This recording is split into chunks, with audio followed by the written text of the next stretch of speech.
3, 58년, 그리고 몇 개의 수치. 1965년 버크셔는 유서 깊은 그러나 그 운이 다한 뉴잉글랜드의 섬유사업 하나만 가진 회사였습니다. 그 사업은 죽음을 향해 가고 있었기 때문에 버크셔는 즉시 새 출발이 필요했습니다. 돌이켜보면 당시 나는 버크셔가 가진 문제의 심각성을 늦게야 인식했습니다. 그리고 뜻밖의 행운이 찾아왔습니다.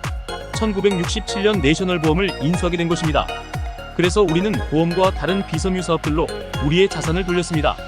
이렇게 우리의 여정은 시작되어 2023년에 이르렀습니다. 우리 주주들의 지속적인 저축 즉 그들의 이익잉여금, 복리수익의 힘, 중대한 실수의 회피, 그리고 가장 중요한 요인인데 꾸준히 성장한 미국 경제라는 순풍이 결합된 평탄치 않은 길이었습니다. 미국은 버크셔 없이도 잘 해낼 수 있었겠지만 그 반대는 아닙니다.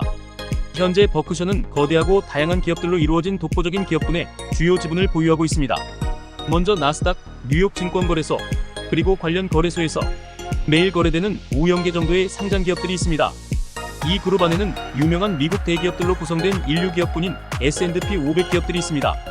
2021년 S&P 500 기업들은 합계 1.8조 달러의 이익을 올렸습니다. 2022년 최종 수치는 아직 없습니다만 2021년 수치로 볼 때 이 500개 기업 중 우리 버크셔를 포함해 128개 기업만 30억 달러 이상의 이익을 올렸습니다. 그리고 23개 기업은 손실을 냈습니다. 2022년 말 기준 버크셔는 이런 거대 기업 중 8개 기업 아멕스, 뱅크 오브 아메리카, 쉐브론, 코카콜라, HP, 무디스, 옥시덴털 페트롤리움, 파마마운트 글로벌의 최대 주주입니다.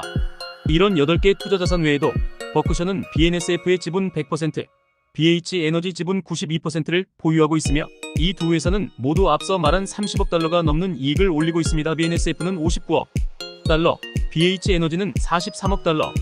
이들이 상장 기업이었다면 현재의 S&P 500 기업 중 2기업을 제치고 그 자리를 차지했을 것입니다. 모두 합쳐 이 10개의 통제 및 비통제 거대 기업들은 버크셔를 다른 그 어떤 미국 기업보다 전체적으로 미국의 경제적 미래와 한 배를 탄 기업으로 만들고 있습니다. 이는 연기금과 투자회사 같은 신탁사업체들은 제외하고 한 계산입니다. 또한 버크셔의 보험사업은 개별적으로 경영되는 많은 보험자회사들을 통해 수행되긴 하지만 BNSF나 BH에너지와 견줄만한 가치를 갖고 있습니다. 향후 계획에 대해 말하자면 버크셔는 다양한 기업들과 함께 많은 현금과 미국 단기 국채를 항상 보유할 것입니다. 또한 우리는 금융공황과 예상치 못한 보험, 손실을 포함한 어려운 시기에 불편한 현금 수요를 초래할 수 있는 행동은 피할 것입니다. 우리의 CEO는 항상 최고 리스크 관리 책임자가 될 것입니다. 리스크 관리를 CEO가 아닌 다른 사람에게 위임하는 것은 무책임한 일입니다. 또한 우리의 미래의 CEO들은 버크셔 주식에 자신의 순자산의 상당 부분을 투자할 것이고 자기 돈으로 그 주식을 매수할 것입니다. 그리고 물론 우리 주주들은 이익을 버크셔에 유보하면서 계속 저축하고 계속 번영할 것입니다. 버크셔에는 경주를 마치는 결승점이란 없을 것입니다. 4. 연방세금에 대한 몇 가지 놀라운 사실. 2012년부터 2021년까지 10년 동안 미국 재무성은 약 32.3조 달러의 세금을 걷어서 43.9조 달러를 지출했습니다.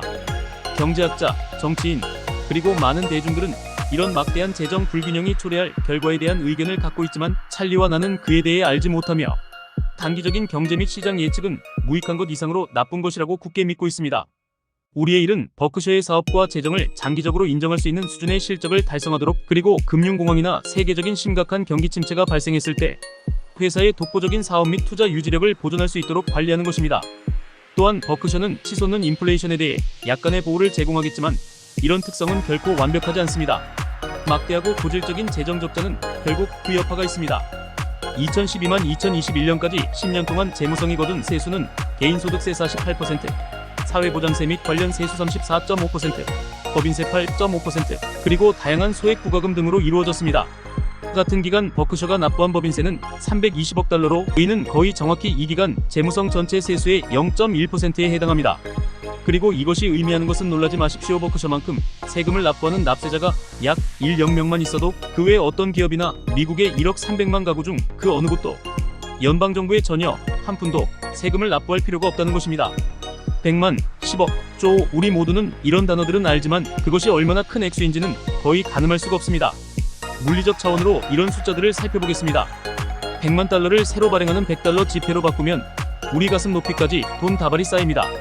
100만 달러를 한 달러짜리로 바꾸면 정말 엄청나집니다. 마이너스 하늘로 약 0.75마일까지 돈 다발이 쌓입니다. 마지막으로 2012만 2021년 사이 버크셔가 납부한 연방세 320억 달러를 쌓는다고 생각해보십시오. 그러면 돈 다발 높이가 21마일 이상으로 상업용 항공기의 일반적인 비행고도의 3배 높이에 달하게 됩니다. 따라서 연방세와 관련해 버크셔 주주들은 사무실에서 냈으라고 분명히 말할 수 있겠습니다. 향후 10년 동안 우리 버크셔는 훨씬 많은 세금을 내기를 희망하고 또 그럴 것으로 예상하고 있습니다. 세금을 납부한 만큼이나 우리 역시 나라의 빚이 있습니다. 미국의 역동성은 버크셔가 달성한 모든 성공에 큰 기여를 했습니다. 이는 버크셔가 항상 필요로 할 그런 기여입니다. 우리는 미국 경제의 순풍에 기대고 있으며 그것이 이따금 잠잠해지기는 했지만 그 추진력은 항상 다시 회복되었습니다. 나는 80년 동안 투자를 해왔습니다. 이는 미국 역사의 13 이상에 해당하는 기간입니다. 우리 미국 시민들은 자기 비판과 자기 회의를 즐겨하긴 거에 열광하지만 미국에 장기적으로 반대 베팅하는 것이 옳았던 경우는 아직 한 번도 본 적이 없습니다. 그리고 이 서한을 읽는 누구라도 미래에 그와 다른 경험을 하리라고는 거의 생각하지 않습니다. 훌륭한 파트너를 갖는 것보다 좋은 것은 없습니다. 찰리와 나는 생각이 매우 비슷합니다. 그러나 내가 설명하는데 한 페이지가 필요하다면 찰리는 그것을 한 문장으로 요약합니다. 게다가 그는 항상 논리적으로 더 명확하고 더 아름답게 그리고 무심하게라고 하는 사람도 있을 것입니다. 설명합니다. 다음은 그의 생각 중 일부를 소개한 것인데 이 중 상당수는 아주 최근에 팟캐스트에서 가져온 것입니다. 세상은 어리석은 도박꾼들로 가득 차 있지만 이들은 인내심 있는 투자자만큼 잘 해내지 못할 것이다. 내가 세상을 있는 그대로 보지 않으면 그것은 굴절 렌즈로 사물을 보는 것과 같다. 내가 알고 싶은 것은 내가 어디에서 죽을 것이냐 하는 것이다. 그래야 그곳에 결코 가지 않을 것이기 때문이다. 그리고 이와 관련된 생각으로 찰리는 일찌감치 자신이 원하는 후보장을 쓰고 그런 다음 그에 따라 행동하라고도 했습니다. 자신이 합리적인지 아닌지 신경 쓰지 않으면 그 일에 애쓰지 않을 것이고 그러면 계속 비합리적인 상태에 머물면서 형편없는 결과만 얻을 것이다. 인내는 배울 수 있다. 길게 관심을 갖고 한 가지 일에 오래 집중할 수 있는 능력은 큰 장점이다. 죽은 사람들에게서 많은 것을 배울 수 있다. 자신이 존경하고 혐오하는 고인들에 관한 글을 읽어라. 항해할 수 있는 배까지 헤엄쳐갈 수 있다면 가라앉는 배에서 물을 퍼내려고 하지 말라. 훌륭한 기업은 여러분이 일을 마친 후에도 계속 일하고 그저 그런 기업은 그러지 않을 것이다. 워런과 나는 시장의 거품에 초점을 맞추지 않는다. 우리는 훌륭한 장기 투자 자산을 찾고 그것을 오랫동안 굳건히 보유한다. 벤저민 그레이엄은 주식시장은 하루하루는 개표기와 같지만 장기적으로는 체중계와 같다고 했다. 여러분이 어떤 가치 있는 것을 계속 만들면 일부 현명한 사람은 그것을 알아보고 사기 시작할 것이다. 투자에 100% 확실한 그런 것은 없다. 따라서 레버리지 활용 부채 활용은 위험한 일이다. 1년의 멋진 숫자들의 0을 곱하면 항상 0이 된다. 두 번 부자가 될 것을 기대해선 안 된다. 그러나 부자가 되기 위해 많은 것을 소유할 필요는 없다. 훌륭한 투자자가 되려면 계속 배워야 한다. 그리고 세상이 변하면 자신도 변해야 한다. 워런과 나는 수십 년 동안 철도 주식은 매우 싫어했다. 그러나 세상이 변했고 마침내 미국도 미국 경제에 극히 중요한 4개의 철도를 갖게 되었다. 우리는 그 변화를 늦게야 알아챘지만 늦더라도 결코 모르는 것보다는 낫다. 마지막으로 수십 년 동안 그의 결정타였던 한마디를 소개하겠습니다. 워런, 그것에 대해 좀 더 생각해보게. 자네는 똑똑하지만 내가 맞네. 인정할 수밖에 없는 말입니다. 찰리와 통화할 때마다 나는 항상 뭔가를 배웠습니다. 그리고 그는 나를 생각하게 만들면서 동시에 나를 웃게 만듭니다. 이런 찰리의 조언들에 나의 규칙을 하나 덧붙이자면 그것은 아주 현명한 이왕이면 자신보다 조금 더 연장자인 훌륭한 파트너를 찾아서 그가 하는 말에 매우 신중하게 귀를 기울이라는 것입니다. 우리 가족의 오마하 모임주주총회. 찰리와 나는 좀 뻔뻔합니다. 작년 3년 만에 처음으로 대면으로 개최한 우리 주주총회에서 우리는 통상의 상업적인 활동으로 여러분을 맞이했습니다. 회의장을 열자마자 우리는 곧장 여러분 지갑으로 달려들었습니다. 그래서 순식간에 우리 시즈캔디 키오스크는 11톤의 땅콩 브리틀과 초콜릿을 여러분에게 팔아치웠습니다. 반엄식 홍보에서 우리는 여러분에게 장수를 약속했습니다. 결과적으로 볼 때 시즈캔디 말고 그 무엇이 찰리와 내가 각각 99세와 92세까지 산 것을 설명할 수 있겠습니까? 작년에 얼마나 부산스러웠는지 얼른 듣고 싶겠죠. 4월 29일 금요일 정오에서 오후 5시까지 시즈캔디 키오스크를 개장했고 이날 총 690건의 개별 판매를 기록했습니다. 그 다음날 토요일에는 아침 7시부터 오후 4시 30분까지 9.5시간 영업을 했는데 그중 6.5시간은 우리의 영화 상영과 질의응답 시간이 있어서 판매에 제한이 있었음에도 불구하고 추가로 931건의 판매를 기록했습니다.